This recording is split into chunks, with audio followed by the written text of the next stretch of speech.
ಕರುನಾಡಿನ ಆತ್ಮೀಯ ಸ್ಪರ್ಧಾ ಮಿತ್ರರಿಗೆ ಇವತ್ತಿನ ಕ್ಲಾಸ್ಗೆ ತಮ್ಮೆಲ್ಲರಿಗೂ ಸ್ವಾಗತ. ಇವತ್ತಿನ ಕ್ಲಾಸಲ್ಲಿ 2025 ಡಿಸೆಂಬರ್ 13ನೇ ತಾರೀಕಿನ ಪ್ರಚಲಿತ ವಿದ್ಯಮಾನಗಳನ್ನು ನೋಡ್ತಾ ಹೋಗೋಣ. ಇಂಪಾರ್ಟೆಂಟ್ ಇವತ್ತಿನ ಕ್ಲಾಸು. ಹಾಗೆ ನನ್ನ ಚಾನಲ್ನ ನೋಡ್ತಾ ಇದ್ದರೆ ಸಬ್ಸ್ಕ್ರೈಬ್ ಮಾಡಿ, ಆದಷ್ಟು ನಿಮ್ಮ ಸ್ನೇಹಿತರಿಗೂ ಶೇರ್ ಮಾಡ್ತಾ ಹೋಗಿ. अन्य ಕ್ವಶನ್ ನೋಡಿ, ನರೇಗಾ ಯೋಜನೆಯನ್ನು ಇತ್ತೀಚೆಗೆ ಯಾವ ಹೆಸರಿನಿಂದ ಮರುನಾಮಕರಣ ಮಾಡಲಾಗಿದೆ ಅಂತೇಳಿ. ಇಂಪಾರ್ಟೆಂಟ್. ನರೇಗಾ ಯೋಜನೆ ಮೇಲೆ ಹಲವಾರು ಕಾಂಪಿಟೇಟಿವ್ ಎಕ್ಸಾಮ್ಗಳಲ್ಲಿ, ಕೇಂದ್ರ ಮತ್ತು ರಾಜ್ಯ ಸರ್ಕಾರದ ಸ್ಪರ್ಧಾತ್ಮಕ ಪರೀಕ್ಷೆಗಳಲ್ಲಿ ಹಲವಾರು ಬಾರಿ ಕ್ವಶನ್ನ ಕೇಳ್ತಾ ಬಂದಿದ್ದಾನ. ಹಾಗಾಗಿ ಇದು ಇಂಪಾರ್ಟೆಂಟ್, ಕೇಳ್ತಾನ ಮುಂಬರುವ ಎಲ್ಲ ಸ್ಪರ್ಧಾತ್ಮಕ ಪರೀಕ್ಷೆಗಳಲ್ಲಿ. ನೋಡಿ, ಆಪ್ಷನ್ ಎ ನೆಹರು ಯೋಜನೆ, ಆಪ್ಷನ್ ಬಿ ಇಂದಿರಾ ಗಾಂಧಿ ಯೋಜನೆ, ಆಪ್ಷನ್ ಸಿ ಮಹಾತ್ಮ ಗಾಂಧಿ ಯೋಜನೆ, ಆಪ್ಷನ್ ಡಿ ಪೂಜ್ಯ ಬಾಪು ರೋಜ್ಗಾರ್ ಸ್ಕೀಮ್ ಅಂತೇಳಿ. ಇಂಪಾರ್ಟೆಂಟ್, ಅದು ಅಪ್ಡೇಟ್ ಮಾಡ್ಕೋರಿ. ಆಪ್ಷನ್ ಡಿ ಏನಪ್ಪ ಅಂತಂದ ಪೂಜ್ಯ ಬಾಪು ರೋಜ್ಗಾರ್ ಸ್ಕೀಮ್ ಅಂತೇಳಿ. ಇಂಪಾರ್ಟೆಂಟ್. ಅದರ ಹೆಸರನ್ನ ಏನಂದು ಮರುನಾಮಕರಣ ಮಾಡಲಾಗಿದೆ ಅಂತ ನೋಡ್ತಾ ಹೋದ್ರೆ ಪೂಜ್ಯ ಬಾಪು ರೋಜ್ಗಾರ್ ಸ್ಕೀಮ್ ಅಂತೇಳಿ. ಆಪ್ಷನ್ ಡಿ ಇಲ್ಲಿ ಆನ್ಸರ್ ಆಗುತ್ತಾ.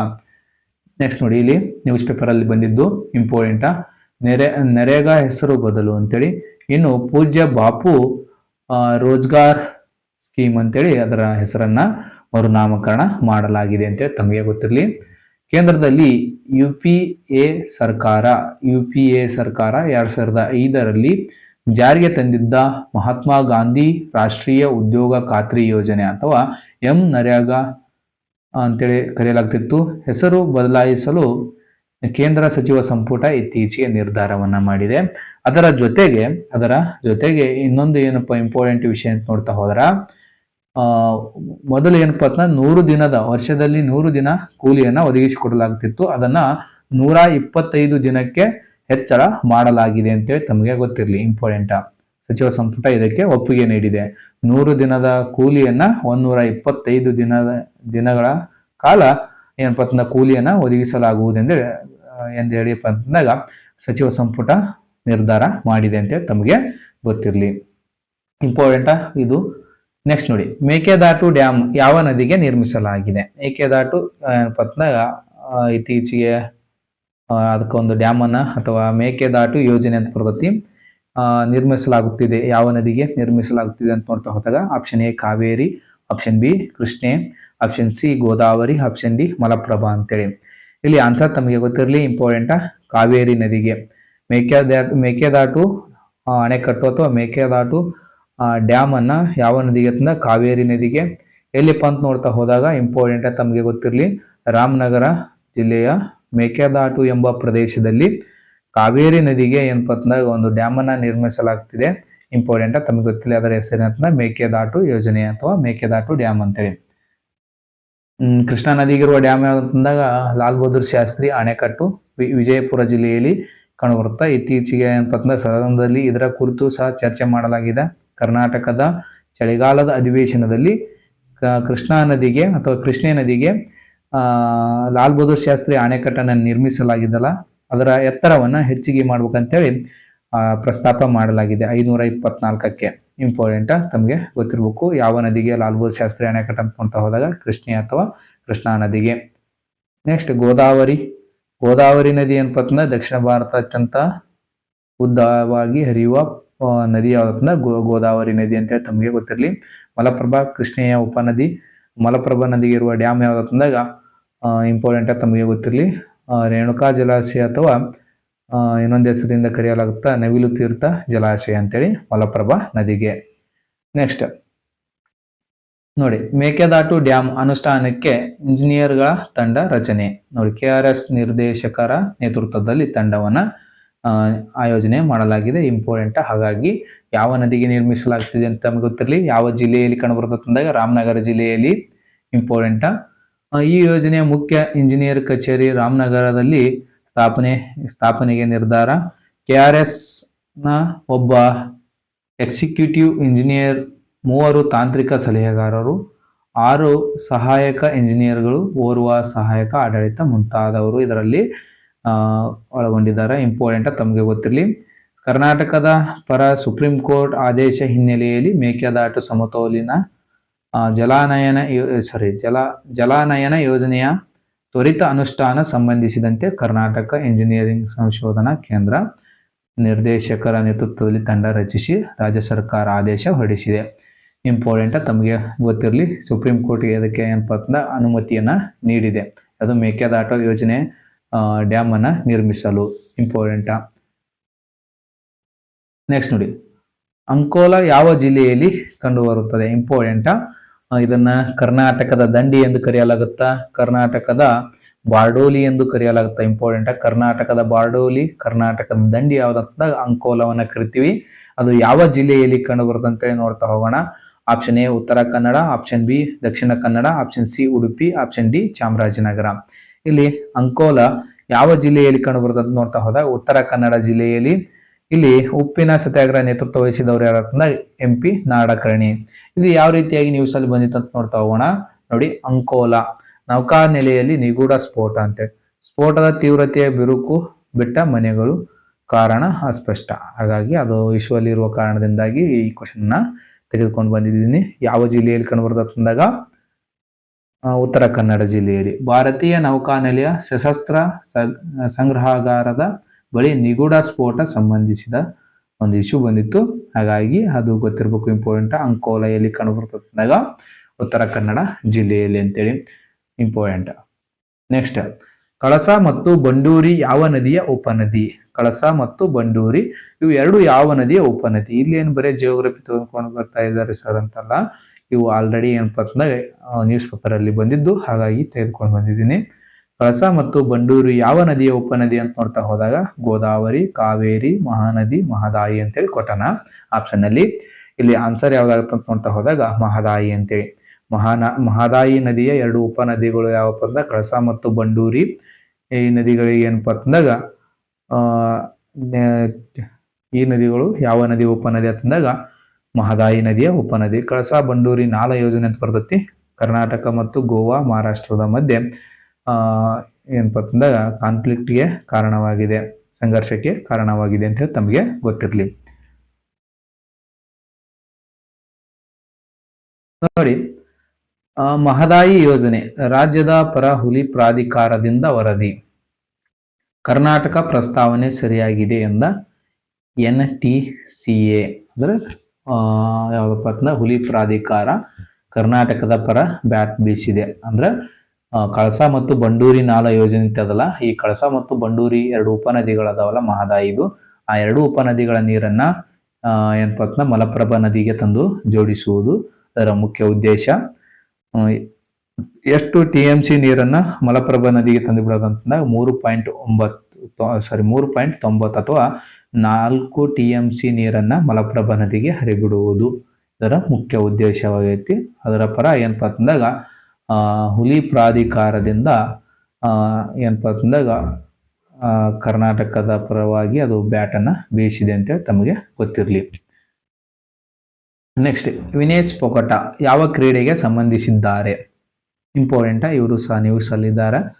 ಆಪ್ಷನ್ ಎ ಕುಸ್ತಿಪಟು, option B athletic, option C javelin throw, option D weight lifting ಅಂತೇಳಿ. ವಿನೇಶ್ ಪೊಗಟ ಅವರು ಯಾವ ಕ್ರೀಡೆಗೆ ಸಂಬಂಧಿಸಿದ್ದಾರೆ ಅಂತ ನೋಡ್ತಾ ಹೋದರೆ ಕುಸ್ತಿಪಟು ಇವರು. ಇಂಪಾರ್ಟೆಂಟ್, ತಮಗೆ ಗೊತ್ತಿರಲಿ. ನೋಡಿ, ನಿವೃತ್ತಿ ಹಿಂಪಡೆದ ವಿನೇಶ್ ಒಲಿಂಪಿಕ್ಸ್ನಲ್ಲಿ ಸ್ಪರ್ಧೆ ಗುರಿ. ಪ್ಯಾರಾ ಒಲಿಂಪಿಕ್ಸ್ ಫೈನಲ್ಗೂ ಮುನ್ನ ಅನರ್ಹ ಹೀಗಾಗಿ ಕುಸ್ತಿಯಿಂದ ನಿವೃತ್ತಿಯಾಗಿದ್ದ ಪೊಗಟ. ನೋಡಿ, ಇಂಪಾರ್ಟೆಂಟ್. ಅವರು ಪ್ಯಾರಿಸ್ ಒಲಿಂಪಿಕ್ಸ್ನಲ್ಲಿ ಭಾಗವಹಿಸಿದ್ರು. ಅವರು ಮತ್ತೆ ಕುಸ್ತಿಪಟುವಾಗಿ ಮತ್ತೆ ನಾವು ಕ್ರೀಡೆಯನ್ನು ಆಡ್ತೀವಿ ಅಂತೇಳಿ ಅವರು ಏನಪ್ಪ ಅಂತಂದಾಗ ನಿವೃತ್ತಿಯನ್ನು ವಾಪಸ್ ಪಡೆದುಕೊಂಡಿದ್ದಾರೆ. ಎಲ್ಲಿ ಅಂತ ನೋಡ್ತಾ ಹೋದಾಗ 2028 ಲಾಸ್ ಏಂಜಲ್ಸ್ನಲ್ಲಿ ನಡೆಯುವ ಒಲಿಂಪಿಕ್ಸ್. ಇಂಪಾರ್ಟೆಂಟ್. 2028 ಒಲಿಂಪಿಕ್ಸ್ ಎಲ್ಲಿ ನಡೆಯಿತು ಅಂತೇಳಿ ಕ್ವಶನ್ ಕೇಳ್ತಾನ. ಲಾಸ್ ಏಂಜಲಸ್ನಲ್ಲಿ, ಅಮೆರಿಕದ ಲಾಸ್ ಏಂಜಲಸ್ನಲ್ಲಿ ನಡೀತದ 2028 ಒಂದು ಒಲಿಂಪಿಕ್ಸ್ ಅಂತೇಳಿ ತಮಗೆ ಬೇಸಿಗೆ ಕಾಲದ ಒಲಿಂಪಿಕ್ಸ್. ಯಾವುದಕ್ಕೆ ಪ್ರಸಿದ್ಧಿಯನ್ನು ಪಡೆದುಕೊಂಡಿದ್ದಾರೆ ಅಂತ ನೋಡ್ತಾ ಹೋದಾಗ ಕುಸ್ತಿಯಲ್ಲಿ ಪ್ರಸಿದ್ಧಿಯನ್ನು ಪಡೆದುಕೊಂಡವರು ಯಾರಂದಾಗ ವಿನೇಶ್ ಪೊಗಟ. ಇಷ್ಟು ಗೊತ್ತಿರಲಿ ತಮಗೆ. ನೆಕ್ಸ್ಟ್, ಚಂದ್ರನ ಮೇಲೆ ಕಾಲಿಟ್ಟ ಕೊನೆಯ ವ್ಯಕ್ತಿಗಳು. ಇಂಪಾರ್ಟೆಂಟ್. ಚಂದ್ರನ ಮೇಲೆ ಮೊದಲು ಕಾಲಿಟ್ಟ ವ್ಯಕ್ತಿ ಯಾರಂತ ಗೊತ್ತಿತ್ತು. ಚಂದ್ರನ ಮೇಲೆ ಕೊನೆಯದಾಗಿ ಕಾಲಿಟ್ಟ ವ್ಯಕ್ತಿಗಳು ಯಾರು ಅಂತೇಳಿ ನೋಡ್ತಾ ಹೋಗೋಣ. ಇಂಪಾರ್ಟೆಂಟ್. ಆಪ್ಷನ್ ಅಲ್ಲಿ ಯೂಜಿನ್, ಸರ್ನಾನ್ ಮತ್ತು ಹ್ಯಾರಿಸನ್ ಅಂತೇಳಿ. Option B Shubhanshu Shukla, option C Narendra Modi, option D ಯಾರು ಅಲ್ಲ ಅಂತೇಳಿ. ಇಲ್ಲಿ ಚಂದ್ರನ ಮೇಲೆ ಕಾಲಿಟ್ಟ ಕೊನೆಯ ವ್ಯಕ್ತಿಗಳು ಯಾರಂತಂದ್ರೆ ಯೂಜಿನ್ ಸರ್ನಾನ್ ಮತ್ತು ಹ್ಯಾರಿಸನ್ ಅಂತೇಳಿ ತಮಗೆ ಗೊತ್ತಿರಲಿ. ಯೂಜಿನ್ ಸರ್ನಾನ್ ಮತ್ತು ಹ್ಯಾರಿಸನ್ ಅಂತೇಳಿ ಇಂಪಾರ್ಟೆಂಟ್. ಇವರು ಚಂದ್ರನ ಮೇಲೆ ಕಾಲಿಟ್ಟ ಕೊನೆಯ ವ್ಯಕ್ತಿಗಳು. ಯಾವ ರೀತಿಯಾಗಿ ನ್ಯೂಸ್ ಪೇಪರ್ ಅಲ್ಲಿ ಬಂತು ಅಂತೇಳಿ ನೋಡ್ತಾ ಹೋಗೋಣ. 1972ರಲ್ಲಿ ಯೂಜಿನ್ ಶೆರ್ನಾನ್ ಮತ್ತು ಹ್ಯಾರಿಸನ್ ಸ್ಮಿತ್ ಅಪೋಲೋ 17 ರ ಮೂರನೇ ಮತ್ತು ಅಂತಿಮ ಉಡಾವಣೆಯಲ್ಲಿ ಮೂನ್ ವಾಕ್ ನೊಂದಿಗೆ ಚಂದ್ರನ ಮೇಲೆ ಕಾಲಿಟ್ಟ ಪ್ರಸ್ತುತ ಮತ್ತು ಕೊನೆಯ ಮಾನವರಾದರು ಯಾರಪ್ಪ ಅಂದಾಗ ಯೂಜಿನ್ ಶೆರ್ನಾನ್ ಮತ್ತು ಹ್ಯಾರಿಸನ್ ಸ್ಮಿತ್ ಅಂತೇಳಿ. ಅಪೋಲೋ 17 ಮೂಲಕ ಅವರು ಪ್ರಯಾಣ ಬೆಳೆಸಿದ್ರು. ಚಂದ್ರನ ಮೇಲೆ ಕಾಲಿಟ್ಟ ಕೊನೆಯ ವ್ಯಕ್ತಿಗಳು ಮೂನ್ ವಾಕ್ ಎಂಬ ಒಂದು ಉಡಾವಣೆಯಲ್ಲಿ ಅವರು ಚಲನೆ ಮಾಡಿ ಚಂದ್ರನ ಮೇಲೆ ಕೊನೆಯದಾಗಿ ಕಾಲಿಟ್ಟ ವ್ಯಕ್ತಿಗಳು ಅಂತೇಳಿ ತಮಗೆ ಗೊತ್ತಿರಲಿ. ಯಾವ ನೌಕೆಯ ಮೂಲಕ ಹೋಗಿದ್ರು ಅಂತೇಳಿ ಕ್ವಶನ್ ಕೇಳ್ತಾನ. ಅಪೋಲೋ 17 ನೌಕೆಯ ಮೂಲಕ ಚಂದ್ರನ ಬಳಿ ಹೋಗಿದ್ರು 1972ರಲ್ಲಿ. ಅದಕ್ಕೆ ಹೆಸರು ಏನಿಟ್ಟಿರತ್ತಂದ್ರೆ ಮೂನ್ ವಾಕ್ ಅಂತೇಳಿ ಹೆಸರನ್ನ ಇಟ್ಟಿದ್ರು ಅಂತೇಳಿ ತಮಗೆ ಗೊತ್ತಿರಲಿ. ನೆಕ್ಸ್ಟ್ 2025ರಲ್ಲಿ ವರ್ಷದ ವಿಶ್ವ ಕ್ರೀಡಾಪಟು ಪುರುಷರಲ್ಲಿ ಎಂದು ಯಾರು ಹೆಸರಿಸಲ್ಪಟ್ಟರು ಅಂತೇಳಿ. ಅಂದ್ರೆ 2025ರಲ್ಲಿ ವರ್ಷದ ವಿಶ್ವ ಕ್ರೀಡಾಪಟು ಎಂದು ಯಾರನ್ನ ಗುರುತಿಸಲಾಗಿದೆ ಅಂತೇಳಿ ಕ್ವಶನ್ ಕೇಳಿದಾನ. Option A Michael Jordan, option B Armand Duplantis, option C Jon Rahm, Edmund ಶೆರಮ್ ಅಂತೇಳಿ.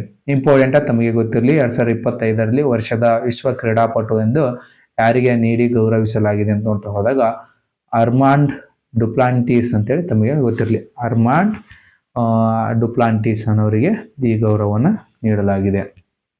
ನೆಕ್ಸ್ಟ್ ಸಂಚಾರಿ ಸಾತಿಯನ್ನು ಯಾವ ಸಂಸ್ಥೆ ಅಭಿವೃದ್ಧಿಪಡಿಸಿದೆ ಅಂತೇಳಿ ಇಂಪಾರ್ಟೆಂಟ್. ಸಂಚಾರಿ ಸಾತಿ ಎಂಬ ಒಂದು ವೆಬ್ಸೈಟ್ ಬರ್ತದೆ ಸ್ನೇಹಿತರೆ. ಅದನ್ನ ಅಭಿವೃದ್ಧಿಪಡಿಸಿದವರು ಯಾರಂತೇಳಿ ಕ್ವಶನ್ ಐತಿ. ಆಪ್ಷನ್ ಎ ಗೃಹ ಸಚಿವ, option B NITI Aayog, option C ದೂರ ಸಂಪರ್ಕ ಇಲಾಖೆ, ಆಪ್ಷನ್ ಡಿ ಭಾರತೀಯ ರಿಸರ್ವ್ ಬ್ಯಾಂಕ್ ಅಂತೇಳಿ. ಇಂಪಾರ್ಟೆಂಟ್ ತಮಗೆ ಗೊತ್ತಿರಲಿ. ಸಂಚಾರಿ ಸಾತಿಯನ್ನು ಯಾವ ಸಂಸ್ಥೆ ಅಭಿವೃದ್ಧಿಪಡಿಸಿದೆ ಅಂತ ನೋಡ್ತಾ ಹೋದಾಗ ದೂರ ಸಂಪರ್ಕ ಇಲಾಖೆ ಅಂತೇಳಿ DOT ಅಂತೇಳಿ ಬರ್ತೈತಿ. ದೂರ ಸಂಪರ್ಕ ಇಲಾಖೆ ಅಂತೇಳಿ ತಮಗೆ ಗೊತ್ತಿರಲಿ.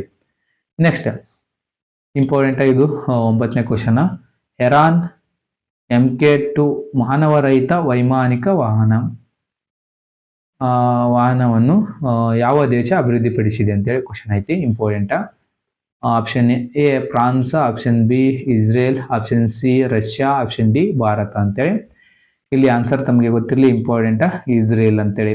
ಅಂದ್ರೆ ಹೆರಾನ್ MK2 ಮಾನವರಹಿತ ವೈಮಾನಿಕ ವಾಹನವನ್ನು ಅಭಿವೃದ್ಧಿಪಡಿಸಿದ ದೇಶ ಇಸ್ರೇಲ್ ಅಂತೇಳಿ ತಮಗೆ ಗೊತ್ತಿರಲಿ. ಇಂಪಾರ್ಟೆಂಟ್. ನೆಕ್ಸ್ಟ್ ಭಾರತ ಮತ್ತು ಯಾವ ದೇಶದ ನಡುವೆ ಎಕೋವೇರಿನ್ 2025ರ ವ್ಯಾಯಾಮ ನಡೆಸಲಾಗುತ್ತದೆ. ಇಂಪಾರ್ಟೆಂಟ್. ಎಕೋವೇರಿನ್ ಅಂತೇಳಿ. ಎಕೋವೇರಿನ್ ಯಾವ ದೇಶದ ಮಧ್ಯೆ, ಭಾರತ ಮತ್ತು ಯಾವ ದೇಶದ ಮಧ್ಯೆ ನಡೆಯುವಂತ ಒಂದು ವ್ಯಾಯಾಮ ಅಂತೇಳಿ ಕ್ವಶನ್ ಕೇಳೋಣ. Option A Singapore, option B Australia, option C Maldives, option D Egypt ಅಂತೇಳಿ ಕೊಟ್ಟಣ. ಇಲ್ಲಿ ಇಂಪಾರ್ಟೆಂಟ್ ತಮಗೆ ಗೊತ್ತಿರಲಿ.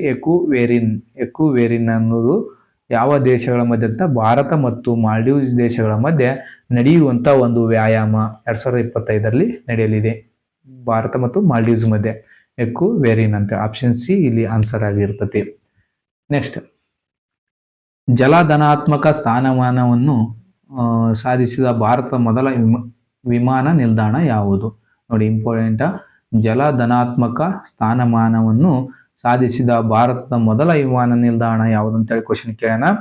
ಆಪ್ಷನ್ ಎ ಮುಂಬೈ ಅಂತಾರಾಷ್ಟ್ರೀಯ ವಿಮಾನ ನಿಲ್ದಾಣ, ಆಪ್ಷನ್ ಬಿ ರಾಜೀವ್ ಗಾಂಧಿ ಅಂತಾರಾಷ್ಟ್ರೀಯ ವಿಮಾನ ನಿಲ್ದಾಣ, ಆಪ್ಷನ್ ಸಿ ಕೆಂಪೇಗೌಡ ಅಂತಾರಾಷ್ಟ್ರೀಯ ವಿಮಾನ ನಿಲ್ದಾಣ, ಆಪ್ಷನ್ ಡಿ ಇಂದಿರಾ ಗಾಂಧಿ ಅಂತಾರಾಷ್ಟ್ರೀಯ ವಿಮಾನ ನಿಲ್ದಾಣ ಅಂತ ಐತಿ.